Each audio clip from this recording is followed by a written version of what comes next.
No, 2 days, and this tariff tantrum this week doesn't change a lot. I think investors remain excessively reactive and non-fundamental. I think what has happened with the stock market so far this year, we've built in a bit of a cushion for a potential even further tariff tantrum. I think, there's a 20% chance that of nothing happening. I don't play that game in terms of percentages and all that kind of thing with respect to tariffs, because guess what? Nobody knows. I think it's a dangerous game to be throwing out these types of numbers. But here's the bottom line. I think that tariffs have now been equated from a psychological and sentiment basis to be negative. And what we saw in the marketplace last year, that steel companies, aluminum companies, users of those products froze. They stopped spending money. And with the tax cuts, we should have had CapEx in 2018. We didn't. And if we get further tariffs, I think that could actually be a negative for a sentiment basis in terms of growth.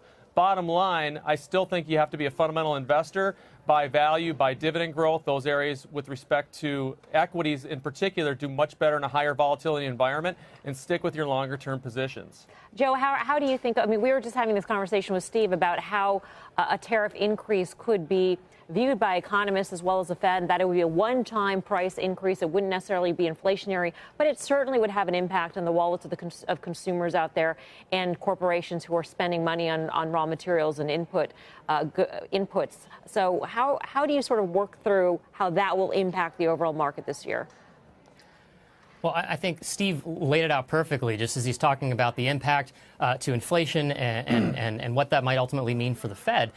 Look, if we take a longer-term view, we continue to believe that a deal will ultimately be reached between the U.S. and China, but the timing of which and the path and how we're going to get there, I think that's really the uncertainty.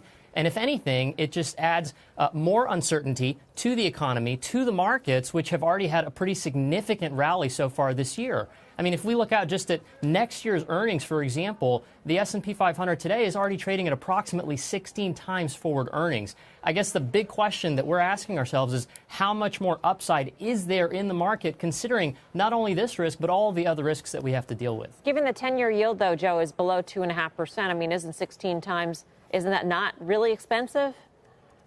I'm not arguing that the market is expensive at all. But if I think about the opportunity in the equity markets, just big picture, it's really going to come from either earnings growth or it's going to come from multiple expansion. I think last year, the big story, the big argument, the bullish argument was that earnings were going to grow at a rate of over 20% a year. And that was coming on the back of these tax cuts, this massive fiscal stimulus. Moving forward, earnings growth is clearly decelerating. I think we're seeing it in the first quarter. When we take a look at the rest of this year and the outlook for next year, earnings growth is going to continue to slow down. What's going to be that catalyst that leads to multiple expansion? From here, it's just really difficult to identify, especially in light of all of these risks, some of which we've just highlighted. Any reason, Brian, why I should invest in sectors that are seen as the most impacted by a China trade war, semiconductors, different pockets of technology, industrials? Well, thanks for asking that, because I think there's a big misnomer with respect to semis and how they mean to technology. We view technology in totality, in aggregate, when you take a look at earnings, as the most stable earner in the S&P 500. Their earning stability since 2002 has increased relative to any other sector in the market, and is actually more consumer staple-like than consumer staples. Semiconductors clearly are, on a fundamental basis, are the most volatile. Everybody already knows this. And I think so much was made last year, Melissa, with respect to the MFANGs, that you look at stocks like NVIDIA and AMD that really were up even more than the MFANGs and were down more than the MFANGs in the fourth quarter because of their earnings instability. So from a longer-term perspective, we are long tech. We love the consumer staple-ish types of tech. That's where you want to be. And in terms of this whole timing of the tariff thing, longer term they are going to get a deal done, but the market's built a little bit of a cushion in, and we are going to be in volatile times and react accordingly. But we do believe a deal will get done.